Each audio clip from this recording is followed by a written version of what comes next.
복지 통합 솔루션 기업 1200 기관이 선택한 기업. 신뢰할 수 있는 기업 어렵고 복잡한 회계 업무 국회어 위탁 서비스와 함께하세요. 국회어. 여러분 안녕하세요. 천천박사입니다. 앞에서 사업계획이나 이런 부분들을 좀 길게 다루다 보니까 벌써 지금 오늘 영상 찍는 날짜로 12월 7일 날짜가 됐어요. 그러다 보니까 벌써 예산 보고 하라는 데가 생기고 있어요. 12월 17일까지 보고하라고 하는 주무관님도 계시고 20일까지 보고하라는 분도 계시고 그리고 이제 정상적으로 보고하라고 하시는 분들도 계신데 어쨌든 당장 눈앞에 있는 일이 먼저 아닙니까? 그래서 예산을 좀 더 깊이 다뤄야 되지 않나라는 생각이 들어서 이렇게 영상을 찍게 됐습니다. 이번에 그 예산에 대한 영상 같은 경우에는 원래 사실 이 속속들이 정보만 알려드리는 형식으로 알려드려도 아니면 뭐 예시만 하나 보여드려도 충분히 우리 그 똑똑하신 그 기관장님들과 우리 직원분들께서는 그리고 또 경험 있는 분들께서는 충분히 다 하실 수 있을 거예요. 근데 사실은 이 영상을 보는 이유가 전혀 모르는 상태에서도 보기도 하고 이미 내가 알고 있는 것들도 조금 확인차 보시는 경우가 있을 것 같아서 사실 유튜브 영상이라는 게 너무 길면 사실 잘 안 보시는 경향이 있긴 한데 천천박사 결단을 좀 내려서 시간이 좀 걸리더라도 A부터 Z까지 한번 알려드려 보도록 하겠습니다. 편수는 한 3편 정도로 해서 적어도 예산 보고하는데 문제 없게끔 업로드를 좀 하려고 할게요. 예, 그렇게 좀 할 테니까 따라와 주세요. 서로는 이 정도로 하고 예산 작성을 처음부터 한번 진행해 보도록 하겠습니다. 우선은 그 예산 작성을 위해서 준비물을 좀 말씀을 드릴 텐데 그 일단 첫 번째로 네이버 카페에 올려드린 그 사업계획서 있죠. 그것처럼 사실 우리 기관에서 사업계획서를 만드신 게 있다면 2022년도 사업계획서가 원래 우선입니다. 근데 아마 이 부분을 준비 안 하시고 예산을 그냥 작성하시는 분들도 많이 있으니까 이거는 제가 영상에서 질문으로 대체하도록 할게요. 질문을 노트에 적으셔가지고 이 작성을 하세요. 그리고 두 번째 같은 경우에는 관항목에 대한 우리 기관의 세부 내용. 그러니까 관항목이라고 하는 건 우리가 어떤 돈을 써야 되는데 어떤 돈이 들어오는데 그게 어떤 항목으로 들어가는가가 정리되는 게 있어요. 아마 기관에 이게 정리되어 있는 게 없을 수도 있으니까 저도 이것도 네이버 카페에다 올려드릴 테니까요.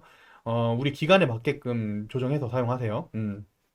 그렇게 하시면 좋을 것 같고 그리고 참고로 이거는 원래 있는 재무회계 규칙에다가 천천박사가 주석을 좀 첨부해서 만든 자료니까 좀 활용하시면 좋을 것 같습니다. 자, 그리고 이제 세 번째 준비 자료는 올해 예산서, 그러니까 내년을 준비하는 거니까 올해 얼마나 썼는지, 올해 2021년도 초에 예산 얼마나 잡았고 추경을 얼마나 했고 하는 이런 예산서들, 그리고 결산서, 지금까지 11월까지 얼마나 쓰셨는가 하는 그 결산서 준비물 필요합니다. 이거는 참조 자료니까 없어도 할 수는 있어요. 예, 그렇게 하시면 될 것 같고요. 마지막으로 준비 자료는 어떻게 준비물이라고 해야 될 것 같은데요. 노트 또는 계산기, 노트 계산기 이런 것들이 필요해요.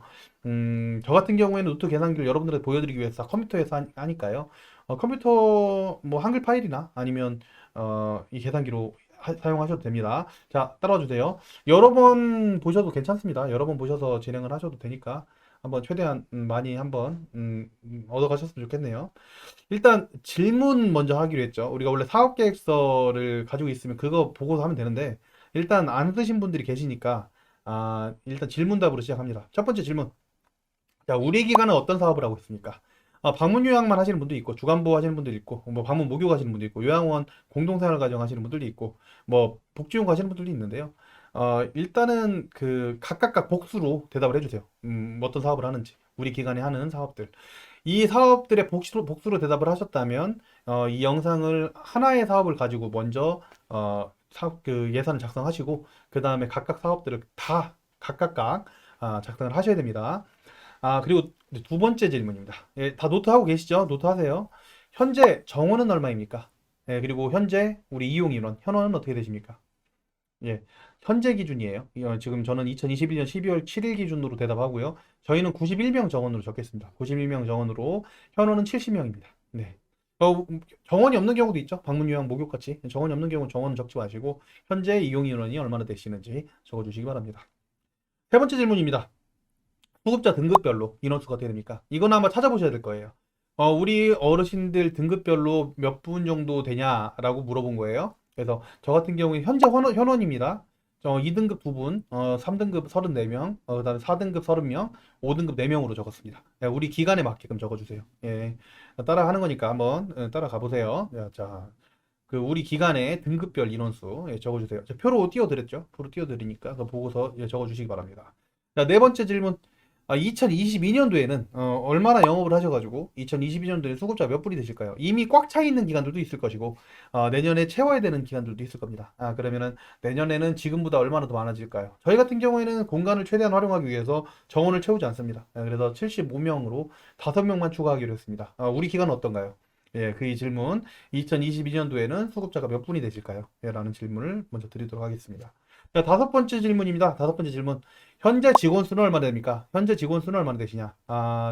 이게 이제 현재 직원 수 같은 경우에는, 이따가 또 설명을 드릴 텐데, 현재 직원 수를, 직종별로 좀 적어주세요. 직종별로. 직종별로. 저는 해당 질문에 시설장 1분, 사회복지사 3분, 간호조무사 1분, 물리치료사 1분, 요양보호사 13분, 조리원 2분, 운전 1명이라고 적었습니다. 예, 예. 그럼 우리 기간에 맞게끔, 이 직원이 몇 분이다, 직종별로 몇 명이다, 적어주시기 바랍니다.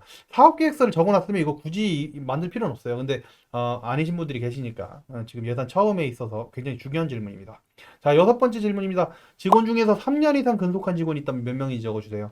직원 중에 3년 이상 근속한 직원이 있다면 몇 명인지 적어주세요. 저희 같은 경우에는 그냥 없다고 적을게요. 왜냐면 예시를 하다 보면 너무 많아지니까. 근데 제가 한 명 정도로 할까요? 한 명? 한 명 정도 적을까요? 한 명. 36개월 이상만. 예시를 위한 거니까 그냥 한 명만 적겠습니다. 여러분들은 다르겠죠? 36개월 이상, 60개월 이상, 84개월 이상 각각 적어주시기 바랍니다. 자, 일곱 번째 질문. 현재 식사 재료비는 얼마인가요? 현재 식사 재료비. 방문 요양은 이게 의미가 없는 질문입니다만, 요양원이나 주간보호센터 같은 경우에는 식사 재료비가 얼마다, 간식비가 얼마다 정해져 있을 거예요. 그러면 그에 따라서 적어주시기 바랍니다. 예, 현재 식사 재료비는 얼마가 된다라는 것을 좀 해주시면 되겠습니다. 자, 일단 질문은 여기서 더 만들 수 있어요. 뭐 100가지도 200가지도 만들 수 있는데 질문은 여기까지만 해도 기본적인 사업 계획을 위한 틀은 되어 있는 거라 그리고 기본 예산을 만들 수 있는 그 정도의 질문이시기 때문에 이 정도로만 하겠습니다. 나머지는 뒤에서 관항목 할 때 뭐 제대로 한번 맞춰보도록 할게요. 시간이 금이니까요. 일단 왜 이런 질문을 했느냐? 첫 번째 질문은 어떤 사업을 하고 있느냐 질문했어요. 이 사업을 어떤 사업을 하느냐에 따라서 2022년도에 예산을 몇 개나 작성해야 되는지 이 부분이 나오게 됩니다. 그래서 만약에 대답을 하신 게 주간보호하고 방문요양을 하고 있습니다. 그러면은 사업에 대한 이 두 개에 대한 예산을 다 짜셔야 돼요. 그러니까 각각 짜셔야 돼요. 그렇기 때문에 그에 대한 부분들을 예산을 우리가 몇 개나 짜야 되느냐 2022년도에 그런 질문입니다. 예, 두 번째 부터 네 번째 질문 같은 경우에는 의도가 이래요. 현재 정원이나 내년에 얼마나 정원이 늘어난다. 그리고 현재 정원 같은 경우에 집어넣게 되면 현재 어르신 등급별로 할인이 가능하잖아요. 그러면 그에 따라서 수가가 얼마인지가 파악이 돼요. 그러면 들어오는 돈이 얼마인지가 기본 파악이 되고요. 내년에 몇 명이 더 늘어날지를 확인해 보시면 내년에 몇 명이 늘어나는 걸 등급을 예상해 가지고 금액을 좀 제대로 예산을 잡을 수 있게 되는 경향이 있습니다. 그래서 두 번째, 네 번째 질문을 하게 된 거고요. 그리고 다섯 번째, 여섯 번째 질문까지 하게 되면 직원들의 현재 상황 그리고 3년 이상 근속 직원들도 알게 돼서 근속 장려금에 대한 금액도 알 수 있게 되겠죠. 예, 그리고 현재 직원들의 현재 상황으로 가산이 얼마나 되고 있는지까지도 파악할 수 있어요. 예, 이런 질문들이 굉장히 중요한 거예요. 자, 그리고 식재료비는 올해랑 같이 동결을 할 수도 있고 내년에 물가가 올랐으니까 그에 맞춰서 올릴 수도 있겠죠. 뭐 그러니까 그거에 맞춰가지고 지금 현재 질문해 놓는다면 그에 대한 생각을 할 수가 있기 때문에 질문을 드린 거예요. 그래서 아주 기본적인 이 질문들을 가지고 한번 진행을 해보도록 하겠습니다. 다 적으셨죠? 만약에 이 속도 때문에 못 따라오신 분들은 앞으로 다시 돌아가셔가지고 일일이 질문을 답을 해주시기 바랍니다. 한글에 적어주셔도 되고 저는 한글 여기 파일에다 적어놨어요. 예, 그렇게 해서 하시고요. 일단 우선 굿게어 네이버 카페에다가 저희 네이버 카페 열려 있는 거 다 가입되어 있으시죠? 예, 가입하셔가지고 사업별 직접비, 간접비, 사업별 직접비, 간접비 구분 자료 제가 올려드릴게요. 그러니까 어떤 직원들이 직접비, 어떤 간접비가 간접비다 이런 부분들까지 지금 설명할 시간이 없어요. 그래서 그 부분을 구분 자료를 검색해서 받으세요. 그러면 그거 보고서 우리 직접비, 간접비까지도 들어갑니다. 예. 자, 저는 주간보호센터 기준으로 대답을 했고 사업은 한 개라고 대답했습니다. 그리고 정원은 91명이라고 대답을 했고 그에 따라서 진행을 할게요. 알아서 우리 기간에 맞게끔 직접 간접급여 나누셔가지고 예산 짜시기 바랍니다. 자, 바로 진행합니다. 일단은 세입 먼저 하겠습니다. 장기요양 재무회계라고 하는 표인데요. 이거 같은 경우에는 제가 그 2013년도인가 2013년도부터 유아원 거부터 아마 만들어가지고 썼던 것 같아요. 내부 교육 자료로 사실 썼던 거네요. 근데 최근에 장기영 재무에게 맞춰가지고 좀 설명도 같이 써여 있기 때문에 그걸 이걸 보면서 좀 설명을 드리겠습니다. 일단 저는 답을 어떻게 했냐면 저도 보면서 좀 할게요. 제가 노트해 놓은 거 보면 제가 어르신들 등급별로 2등급 2명, 2등급 2분, 3등급 34명, 4등급 30명, 그 다음에 5등급 4명으로 적었어요. 이렇게 했네요. 이렇게 지금 해놨어요. 그러니까 여러분들 이걸 이렇게 똑같이 따라 하세요. 이 파일 가지고 파일 올려드리니까. 본인 부담금 수입 개정하고요. 1125, 그 다음에 611 장기환급의 수입. 이거 지금 장기요양 재무회계 규칙 기준입니다. 본인 부담금 수입하고 장기환급의 수입은 상호 보완 관계예요. 세트예요, 세트. 112하고 611은 세트입니다. 세트. 그래서 이 세트를 제가 이건 말하고서 지울게요. 여기 세트. 이 세트를 같이 짜주시는 게 좋아요. 예산 짜실 때는 같이 짜세요. 이렇게 해서 지우고 같이 쌉니다. 이 두 개를 같이 짜기 위해서 서류도 이렇게 같이 해놨죠. 그럼 이렇게 지금 몇 명인지가 표시되면 이것도 똑같이 복사해가지고 여기도 붙여주세요. 이렇게. 이게 지금 1년 예산을 짜는 거기 때문에 사실 세입만 짜놓으면 세출은 금액을 맞춰주기만 하면 돼요. 그래서 일단 세입을 우선적으로 하고 1편을 마무리하는 게 좋겠죠. 자, 세입 같은 경우에는 일단 우리 기관에는 2등급이 2명인데 이게 지금 1년치를 알고 싶다 그래요. 1년치를 알고 싶어요. 1년치를 알고 싶으면 이 어르신의 본인 부담금 퍼센트를 알아야겠죠. 보통 재가는 15%, 시설은 20%예요. 예, 그쵸? 그리고 그에 따라서 뭐 의료 수급권자들도 있을 테고요. 퍼센트가 경감되시는 분들도 있어요. 근데 제가 그것까지 하게 되면은 굉장히 헷갈릴 수 있어요. 그래서 저는 그냥 일반 대상자들, 이거 재가는 15%, 시설은 20%로만 하겠습니다. 저는 지금 주간보호센터 운영하고 있는 기관을 가지고 하고 있기 때문에 주간보호센터 기준으로 하겠습니다. 그러면 15%로 그냥 맞출게요. 그러면 여러분들 이 예산을 짜실 때는 기본 가정이 있어야 돼요. 이게 기본 가정. 기본적으로 나와 있는 이게 기본표. 그래서 지금 2명이라는 숫자도 나와 있고 제가가 15% 본인 부담을 가지고 있다는 거 알고 있어요. 그리고 시선 20%. 그 다음에 본인 부담금이 아닌 이 공단에서 주는 공단 부담금은 나머지죠. 본인 부담금 제외하고 85% 이런 부분들을 알고 있어요. 그리고 우리가 알 수 있는 게 또 뭐가 있냐면 수가 발췌한 표를 또 올려드릴 거예요. 이 수가표 보세요. 이 수가표 보시면 주간보호센터가 3시간일 때 얼마, 6시간일 때 얼마, 8시간일 때 얼마가 나와 있는데 이게 얼마 만에 한 번이에요? 이게 하루당이에요, 하루당. 하루당. 우리 지금 수가들은 대부분 하루당으로 되어 있죠. 그래서 등급별로 하루당 얼마인지가 나와 있어요. 보통 8시간 이상을 많이 하죠. 그래서 저는 8시간을 짤 겁니다. 6시간도 있고 뭐 10시간도 있겠지만 저는 그냥 8시간을 짤 거예요. 우리 기간에 10시간을 많이 한다. 10시간을 짜시면 돼요. 우리 기간에 맞게끔 짜시면 되는 겁니다. 그래서 이 기본 기준이 있어야 돼요. 1일당 가장 최저 기준. 그러니까 1일당이 지금 등급이 2등급이 얼마예요? 2등급이 54,810원으로 2021년 돼 있고 2022년도에는 57,070원으로 되어 있어요. 그래서 2등급이 57,070원. 이게 숫자는 그냥 이제 시간상 전이는 안 할게요. 그리고 3등급이 52,690원. 52,690원. 4등급이 51,250원. 5등급이 49,790원. 뭐 6등급 없으니까 지금 현재 이렇게 방문요양은 방문요양에 맞게끔 주간보호 맞게끔 시설에 맞게끔 넣어주면 되겠죠. 그리고 15%는 다 똑같습니다. 15% 본인부담금. 뭐 15% 말고도 실제 이거에 대한 그 경감도 있지만 저는 경감하지 않고 그냥 그대로 85%로 계산을 해서 넣겠습니다. 자, 이거 그냥 복사해서 85로만 넣어주시면 되겠죠. 우리 기간에 맞게끔 작성을 할게요. 자, 85. 예, 글씨체는 무시하세요. 자, 이 기본을 알고 있기 때문에 이걸 가지고 이게 1당이에요, 1당인 걸 알기 때문에 얘를 뭘로 바꿔주면 돼요? 얘를 얼마당? 연당 얼마로 바꾸는 계산식만 만들 줄 아시면 예산은 끝나요.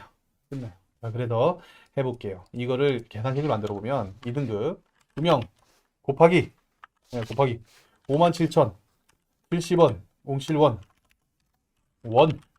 원래는 1년 내내 하게 되면 어떻게 돼요? 요양원 같은 경우는 365일이에요. 이 요양원. 이 요양원이죠. 네, 요양원. 그리고 요양원이 아니고 주간보호잖아요. 주간보호면은 저희는 토요일까지 합니다. 뭐 금요일까지 하시는 분들도 있을 테고 일요일까지 하시는 분들은 365일 곱하면은 이게 1년치에 대한 전체 수가가 나오겠죠. 근데 저희 같은 경우에는 여기서 며칠이 빠져요? 일요일이 빠져요. 그러면 계산기 준비하라고 했죠? 계산기. 계산기 보시면 365일에서 52일. 예, 1년 일주일이 일요일이 52일이에요. 그 52일 빼면 토요일까지 어르신이 쭉 오신다고 가정해서 313일이에요. 313일. 이거 완벽하진 않습니다. 왜냐면 이 어르신 313일 나올 줄 어떻게 알아요? 이 모든 어르신들이. 그건 모르는 일이지만 뭐 그것까지 생각하시려면 출석률이 뭐 95%다 이런 것까지 써주셔도 돼요. 근데 저는 그냥 다 나온다는 가정하에 하는 거예요. 안 그러면 헷갈리세요. 그냥 헷갈리고 좀 크게 잡아 두시는 게 낫거든요. 그래서 크게 좀 잡는 겁니다. 그러면 57,070원에 일요일 뺀 313일을 곱하면 이게 1년치 수가겠죠. 여기다가 제가인 15%를 곱을 하게 되면 이 분의 본인 부담금이 될 거예요. 맞죠? 거기다 2명까지 곱을 했으니까. 이거랑 똑같아요. 밑에 똑같죠? 34명 곱하기 52,690원 곱하기 저 곱은 나중에 쓸게요. 313일 동일하고 15% 동일. 그죠? 동일. 네. 곱하기는 더하고. 자, 4등급 30명 곱하기 이렇게 이렇게 요렇게 뒤에는 똑같이 5등급 뭐 업무나 이런 거 생각하지 말고 그냥 다 나온다고 할게요. 이렇게 하고 이렇게 해서 곱하기 하면 똑같이 하면 되죠. 인원수가 4명이네요.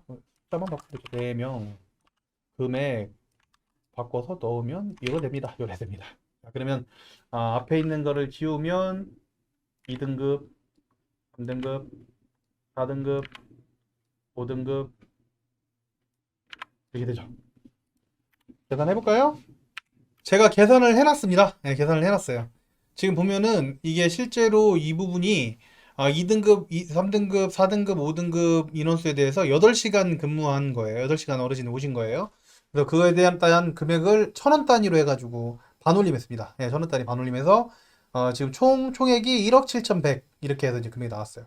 물론 뭐 각각 선생님들 말씀하신 그 대답하신 그 여에 따라서 몇 명인지는 다 달라지겠죠. 네, 그거를 그대로 장기환급에서 왜 붙여주시면 돼요. 네, 그때를 붙여주시면 죄송합니다. 그대로 붙여주시면 이에 대한 부분들에 대비해서 85%만 계산을 해주시면 됩니다. 85% 계산도 제가 빠르게 계산해 볼게요. 잠시만요. 예, 여러분 계산을 미리 해왔습니다. 예, 계산 제가 해보니까 이렇게 해서 총액이 장기형 총액은 9억 6,900만 원 정도 되네요. 예, 이렇게. 그래서 위아래는 상호 보완 관계입니다. 세트예요. 본인 부담금하고 그다음 장기환급여 수입 합친 걸 저희 수가라고 하잖아요. 그렇죠? 장기환 수가 같은 경우에는 이렇게 15%와 85%로 나눠서 예산이 작성이 된다. 뭐 사실 15% 말고도 9%, 6%도 다 있는데 요양원 같은 경우에 12%, 8%, 20%가 있죠. 각각 있지만 우리는 계산을 좀 쉽게 하기 위해서 그냥 15%만 일반 대상자들만 대상으로 하고 있어요. 그래서 이렇게 계산이 됐죠. 근데 지금 여러분 잘 보면 아시겠지만 이거는 제가 대답한 것 중에서 현재 2021년도 기준이에요. 2022년도는 원래 우리가 70명, 2021년도 현재 기준으로 70명이었는데 75명이 될 거라고 대답을 했었잖아요, 초기에. 여러분들은 다르게 대답을 하셨죠? 네, 그거에 맞게끔 그 인원수만큼 늘려주셔야 돼요. 그래서 저 같은 경우는 4등급에다 5명을 늘려보겠습니다. 그만큼 금액이 올라가겠죠? 35 곱하기 51250 곱하기 313일 곱하기 0.15 하면 84 이게 84 216 21700 217 예, 그냥 반올림 합니다. 이렇게 지금 금액이 바뀌고 그리고 합산 금액도 5359000 84110 8421700 9351000 해서 이렇게 금액이 되겠죠. 천천히 하세요. 천천히. 저도 실수 맨날 많이 해가지고 천천히 여러 번 돌려봅니다. 그럼 이거에 대비해 가지고 밑에 4등급이 한 명, 5명이 더 늘어났으니까 여기도 5명 늘어나줘야겠죠? 예, 2022년 기준으로 지금 바꿔가는 중이에요. 그래서 51, 250, 313, 0.85. 그럼 금액이 477, 27, 2800, 7000이네요. 000. 자, 이렇게 해서 합산된 금액이 달라지겠죠. 30367, 000, 476, 618, 000, 7727, 000, 52987, 000. 그래서 10억이 넘어가는 연세입이 들어오겠네요. 그래서 지금 현재 총액이 본인 부담금하고 장기간 급여 수입을 해가지고 내년 기준으로 내년에 저희가 75명 으로 대답을 했어요. 그래서 그거에 맞게끔 짜봤습니다. 내년에 들어올 어르신이 몇 등급인지 알아요, 몰라요? 몰라요. 근데 그냥 예상해서 넣는 거예요. 저는 4등급에다 5분을 더 집어넣습니다. 그래서 이렇게 지금 짜주시면 되고요. 우리 기관에서도 제가 이렇게 했던 것처럼 보고 따라 하시면 돼요. 우리 기관에서 맞는, 우리 기관이 40명이라면 40명, 30명이면 30명, 15명이라면 15분의 어르신에 대한, 그리고 방문요양이라면 방문요양, 주간이라면 주간에 대한 수가를 넣어가지고, 일수도 요양원은 365일, 주간 토요일까지 하면 313일, 방문 요약 위해서 금요일까지 한다고 하면은 여기 52일을 또 빼야죠. 그럼 260 며칠이죠? 260, 365일에서 52 빼고 52 토요일까지 빼면 261일, 261일 넣어가지고 계산을 퍼센트 넣어서 계산하시면 된다. 그러면 본인 부담금하고 장기간 급여 수입은 나올 겁니다. 자, 식재료비 같은 경우에는 식재료비를 우리가 얼마냐고 물어봤었어요. 아까 질문을 물어봤을 때 저희는 2,500원, 그 다음에 저녁도 2,500원 이렇게 계산을 했거든요. 그래서 매일 다 드셔요. 점심, 저녁 다 드신다 그러면 하루에 5,000원이잖아요. 1인당. 예, 근데 이게 우리가 지금 며칠이에요? 313일이죠? 연당? 그죠? 이게 지금 이게 한 명당 그 1년 동안 먹는 식재료비예요. 들어오는 식재료비. 거기다가 몇 명인지를 곱해줘야 되죠. 우리는 내년에 75명으로 예상했어요. 우리 75명. 방문요양은 이게 없어요. 근데 그 부분 우리의 식재료비 곱하기 몇 명 곱하기 며칠 동안 어르신한테 제공하는지만 곱해주면 1년 동안 먹는 식재료비 이제 들어와야 되는 식재료비가 나오겠죠. 얼마인지 한번 계산해 볼까요? 금액이 5,000원 곱하기 313일 곱하기 75명 해서 117375000 이 경우가 나왔네요. 네, 이 금액이 나왔고요. 이 금액 이 예산 같은 경우에는 세출에 311 생계비와 대응이 되기 때문에 세출에다도 이 금액을 넣어 주셔야 돼요. 세출 311 여기 생계비에다가 이 금액을 똑같이 넣어 줍니다. 이렇게 보이시죠? 네, 맞춰주시는 거예요. 그래서 한 번에 할 때 세입을 하다가 넘어갈 일이 있으면 세출로 다시 넘어가서 넣어주시고 오는 겁니다. 상급 침실 이용료 있으면 넣어주세요. 저희는 없어요. 임의용비 있으면 넣어주세요. 저희는 없습니다. 자, 기타 비급여 수입 같은 경우에는 대표적으로 어떤 것들이 있냐면 금액 초과 비용. 이게 제가 같은 경우에는 초과 비용들이 있을 수 있고요. 시설 같은 경우에는 전액 다 전액 본인 부담금인 분들이 있죠. 네, 그런 분들 경우에 넣어주시고요. 원래는 원칙은 아닌데 선납의료비 늘 기타 비급여 수입으로 많이 잡아요. 이게 원래 이제 원래 잡수입이 맞죠. 우리 사업이 아니에요. 의료비는 원래 그 실제 병원에다 내는 비용은 우리의 비용이 아닌데 근데 이거를 본인 부담과 같이 받다 보니까 그냥 비급여 수입으로 잡아서 내는 경우가 있죠. 원래 원칙은 그 기관에서 내는 게 아니라 원래는 그 어르신들이 보호자들이 직접 병원에다 내야 되죠. 병원 진찰료랑 이런 것들은 원래는 그래서 기본적인 진찰료 말고 그 직접 방문하시는 거 말씀드리는 거예요. 그래서 잡는 경우에는 이렇게 잡는다. 근데 저는 여기서 잡진 않겠습니다. 원칙이니까. 영원 금액 초과 비용은 예상할 수가 없어서 따로 잡지 않아요. 그러면 벌써 지금 예산 중에서 반 이상이 끝난 거예요. 80%가 끝났다고 보셔도 돼요. 지금 세입만큼은 거의 다 잡혔어요.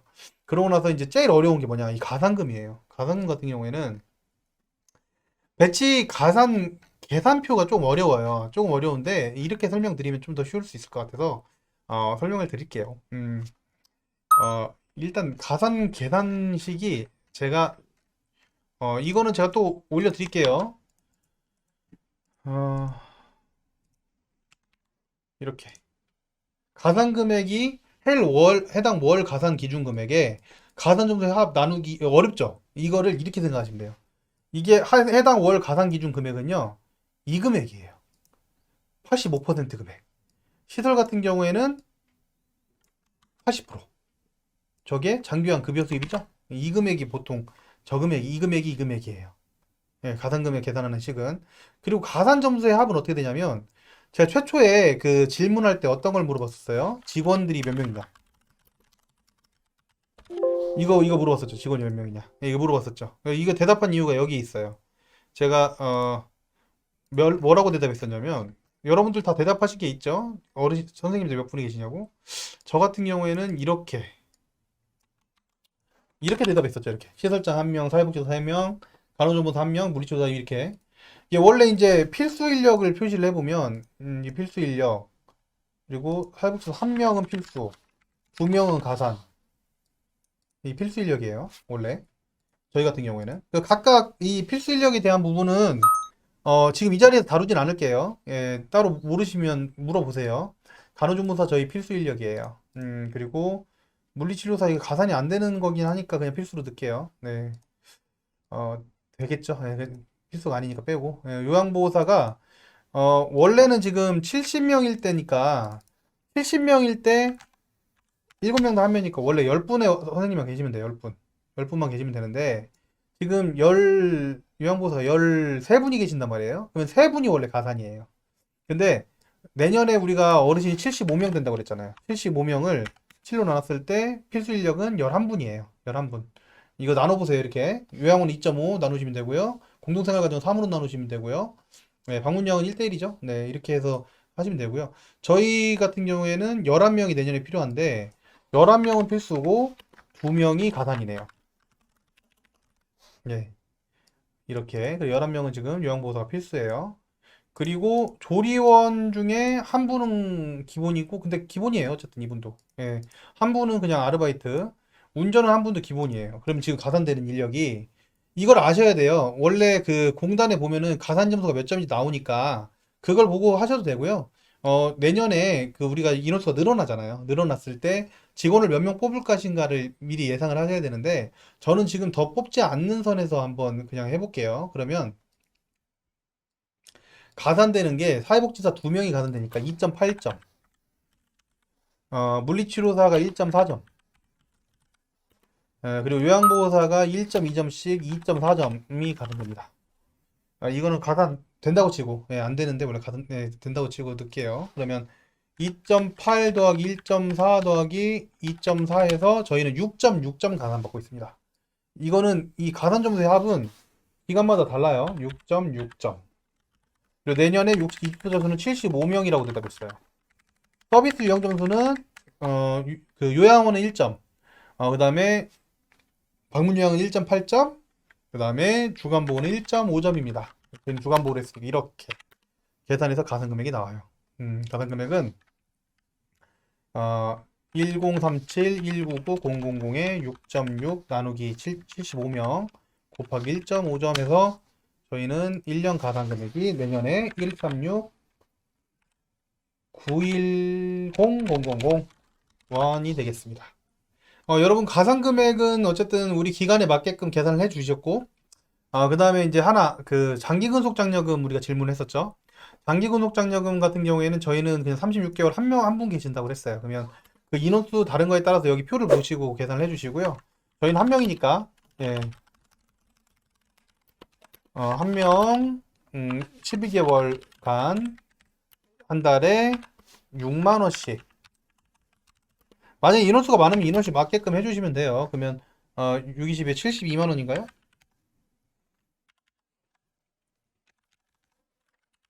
까지를 저희 가산 금액으로 잡았습니다. 원래는 가산이 여기다가 뭐 맞춤형 프로그램 이런 가산도 다 집어넣을 수 있겠는데, 예시니까 여기까지만 하도록 하겠습니다. 그렇게 하고요. 그런 다음에 이제 밑으로 내려갈게요. 그 다음에 관연두 수입 같은 경우에는 금년도에 수입으로 확정된 관연두 수입이라든지 이런 부분들을 지금 예상하기에는 뭐 따져보면 따져할 수 있지만 저희 같은 경우에는 오늘은 하지 않을게요. 예, 하지 않고 국고보조금부터 넘어가겠습니다. 예, 지우고 시작하고요. 국고보조금 같은 경우에는 대표적으로 방역요원 비용이 있습니다. 방역요원 같은 경우 국가에서 나오는 국가보조금이에요. 그래서 방역요원 같은 경우에는 2021년도에 지금 마무리가 된다고 하니까 2022년도에 이거를 예산을 지금 잡기에는 사실 좀 어려울 것 같고요. 시군구 보조금 같은 경우에는 주간보호센터에서는 사실 이거 받는 경우가 거의 드물고요. 보통 어르신 그 기초생활자, 요양원, 생계비 정도겠죠. 뭐 그 외에 생계비 외에도 다른 위로금 뭐 이런 것들 다 포함되어 있는데 그냥 보통 이렇게 쉽게 보통 생각하시죠. 그래서 있으시면 잡아주세요. 있으시면 한 달에 얼마 곱하기 몇 명 이렇게 계산하면 1년치 나오겠죠. 그렇게 계산하면 되고요. 기타 보조금 같은 경우에는 그 외에 그 공모사업 등으로 이제 받는 보조금이 있다고 하면 넣어주시면 되는데 저희는 없어요 지금. 그래서 따로 넣지 않을게요. 그래서 주간보는 따로 여기 지금 들어갈 만한 게 없네요. 원래 방역요원 있으면 여기 넣어 들어갈 텐데 지금 방역요원은 내년에는 안 나올 것 같고요. 요양원은 이쪽 시군구 보조금만 잘 잡아주면 되겠습니다. 네. 지정후원금과 비지정후원금이 있는데 사실 2번 코드하고 3번 코드, 1번 코드하고 2번 코드 같은 경우에는 이 후원금 받을 수가 있고 3번 코드는 후원금 받을 수가 없는데 이게 이제 저희 같은 경우에는 이게 지정해서 후원이 들어오는 경우는 사실 드물죠. 비지정 후원금으로 들어올 수가 있어요. 만약에 지금도 들어오는 분들이 있다면 그러면 그때는 뭐 이렇게 하면 돼요. 한 명당 들어오시는 비지정 후원금이 만약 2만 원이다.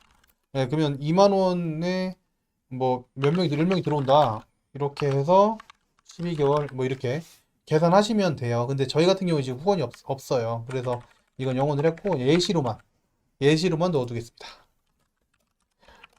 그 아셔야 돼요, 여러분. 보조금을 여기다 금액을 넣거나 후원금을 금액을 넣게 되면 당연히 그에 따른 세출에도 이 금액이 그대로 지출되는 금액 아니면 이월되는 금액이 나와야 됩니다. 그렇기 때문에 우리가 수익사업 외에 다른 보조금, 후원금 이런 것들이 들어가면 그거에 대한 부분들을 꼭 생각을 하셔야 된다는 거고요. 이제 들어오는 중에서 차입금이 있을 수 있겠죠. 지금 돈이 모자라가지고 돈을 빌려야 된다 그러면 저는 사실 금융기관에서 돈을 빌리는 경우는 드물어요. 이게 금융기관에 돈을 버는 경우가 왜 드무냐면 원래 우리가 운영비에 대해서만 차입이 가능하거든요. 운영비. 근데 운영비 말고 대부분 대표님들이 그 처음에 많이 착각을 하시는 게 기관을 오픈할 때 그 기관 오픈 비용이라든지 아니면 증축할 때 증축 비용들까지도 다 차입으로 잡으시는 경우가 있거든요. 그럴 때는 담보대출로 받다 보니까 우리 다른 은행들이나 이런 데에서 이제 많이 받잖아요. 그래서 금융기관 차입금이 잡히는 경우가 있는데요. 사실 이게 아니에요. 운영비라는 거는 만약에 그 초기에 오픈을 해가지고 직원한테 월급을 주고 싶어도 줄 수가 없는 상황이라서 돈을 빌리는 거라든지 아니면 지금 코로나 때문에 직원은 그대로인데 어르신이 빠져가지고 이게 그 빌려야 되는 부분이라든지 이런 것 때문에 돈을 빌리시게 되면 우린 비영리 기관이다 보니까 잘 안 빌려줍니다. 은행에서. 그래서 금융기관 차입금은 거의 드물고요. 대부분 기타 차입금이실 거예요. 근데 기타 차입금 같은 경우에는 지금처럼 인원수가 어느 정도 채워져 있는 기관 같은 경우에는 따로 빌릴 게 없지만 초기에 그 자금이 필요하신 경우에는 운영비로 빌릴 수가 있는데 대신에 지자체 보고를 하셔야 돼요. 네, 그래서 지금 예산 외에도 따로 그 차입금, 길게 보고서 차입금 하시는 경우에는 장기 차입 상환 계획서라든지 차용증 같은 기본적인 차입금 부분이 보고가 되어 있어야 되는데 지금 제가 예시로 지금 짜고 있는 기간은 70명 그리고 75명을 바라보고 있는 기간이기 때문에 따로 차입금은 잡지 않겠습니다. 전입금 같은 경우에는 대표님이 운영자로서 운영 지원금을 넣는 경우인데요. 이런 경우에는 그 아까도 말씀드린 초기 오픈하셨을 때 필요하면 넣으시겠지만 저희는 넣지 않겠습니다. 그리고 전년도 월금 같은 경우에는 이게 지금 얼마인지 몰라요. 알 수가 없어요. 다만 이제 지금 현재 통장에 있는 금액으로 예상할 수도 있죠. 뭐 지금 통장에 만약에 1200이 있다. 이렇게 써주시면 돼요. 어차피 이게 완벽할 수가 없거든요, 여러분. 이 전년도 유월금이라는 건 완벽할 수가 없어요. 완벽할 수 없어서 지금 통장에 있는 금액으로 예상해서 넣어주시면 돼요. 12월 말쯤에는 얼마겠구나. 이렇게 이제 생각해 주시면 되고요. 주의하셔야 될 점. 예산을 짜실 때 주의해야 될 점이 후원금, 식재료비 이 전년도 2월금이 보조금이 없는 이유는 뭐예요? 보조금 영처리를 하죠. 그렇기 때문에 없는 거고요. 후원금하고 식재료비. 이게 식재료비가 따로 있다는 겁니다. 식재료비는 식재료비 용도로만 쓰라고 지금 표시가 되어 있는 거예요. 그래서 이게 사용이 안 된 거, 2021년도에 남아서 통장상 남아있는 금액들은 명확하게 표시를 해주셔야 됩니다. 그래서 우리는 식재료비 통장에 돈이 지금 남질 않아요. 예, 남질 않아서 그냥 0원. 남으신다고 하면은 뭐 100만 원. 이런 식으로 통장에 남는 금액. 저는 후원금은 사실 걱정을 안 합니다. 후원금 없는 경우가 많죠. 근데 식재료비 같은 경우에는 이렇게 좀 정확하게 해주시는 게 좋겠어요. 그리고 기타 예금 이자 수입 같은 경우에는 저는 뭐 그냥 금액, 예, 사실 10,000원이면 충분한데 그냥 크게 잡아요. 예, 뭐 그냥 이자 남는 거 사실 금액이 통장에 얼마 안 남아 있으면 10,000원만 하셔도 엄청 큰 돈이에요. 예, 10,000원, 뭐 10만 원 잡으세요. 직원 식재료비 같은 경우에는 기간마다 다르죠. 기간마다 다른데 뭐 한 달에 뭐 6만 원 받는 기간이다 그러면 저희 6만 원 받는다고 칠게요. 예, 6만 원. 직원이 몇 명이었어요, 아까? 직원이 몇 명인지를 물어봤었죠? 한 명, 두 명, 네 명, 다섯 명, 여섯 명. 그다음에 어 17명, 19, 21, 22명. 22명 거래요. 6만 원씩 22명, 12개월. 그러면 금액이 얼마 나오죠? 우리 기간은 5만 원일 수도 있고 6만 원일 수도 있고 다 다르죠. 예. 끼당 받을 수도 있고 우리는 12개월 해서 1,584만 원. 그리고 이거는 또 어디에 또 대응해요? 생계비에 대응하죠. 생계비에. 직원 생계비목을 따로 빼도 되지만 그냥 생계비로 뺄게요. 예, 어르신 생계비에다 같이 이 금액을 넣어서 따로따로 넣는다는 약간 611목. 예. 따로 311이죠. 예, 따로따로 어르신 생계하고 대비해서 직원 생계비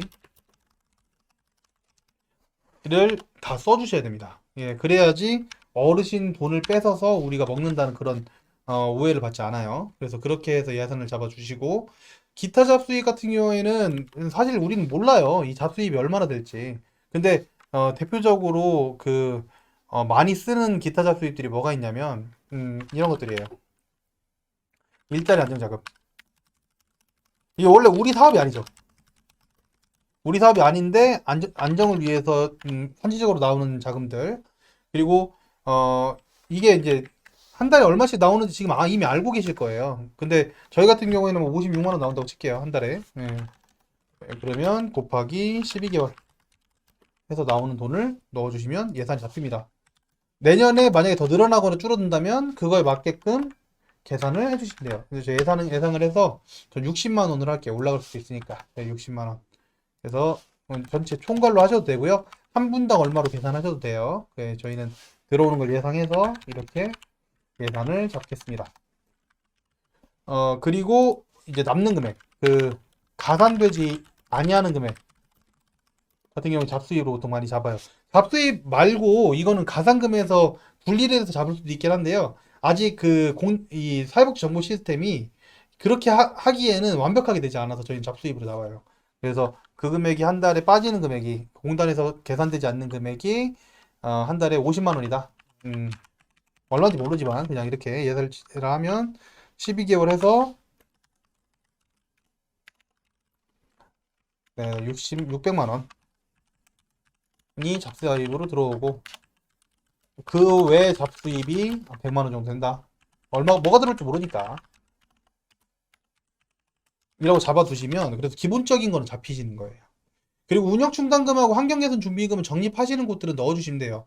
장기기간의 특별한 이 기간 운영에 의해서 세출되어 적립되는 항목, 그 다음에 그 적립되는 시설 환경 개선 준비금을 적립하시는 기관들은 한 달에 얼마씩 적립을 하실 거 아니에요. 그 금액을 여기다 넣어주시면 예산 잡힙니다. 여기까지가 세입이에요. 우리가 지금 질문부터 세입까지 하는데 한 30분 넘게 걸린 것 같은데 이렇게 해서 우리가 세입을 잡고 나면요. 지금 그 앞에서 본인부담금, 장기간 급여 수입, 가산금이 거의 대부분이고 나머지는 우리 기간에 맞게끔 이렇게 채워 넣어가지고 이 기본표를 다 작성을 했어요. 그러면 예산 중에서 세입이 잡혔기 때문에 이제는 뭐만 하면 돼요? 그 부분을 어떻게 쓸 것인가, 들어온 돈을 어떻게 쓸 것인가만 잡으시면 예산 1차는 사실 끝난다고 보시면 되겠습니다. 다음 시간에는 세출을 지금 나온 거를 좀 종합을 해가지고 금액을 한번 잡아보도록 할게요. 예, 예. 일단 1편은 여기까지 하고요. 예, 저는 여러분 인사드리겠습니다. 저는 여러분들 천천박사입니다. 감사합니다.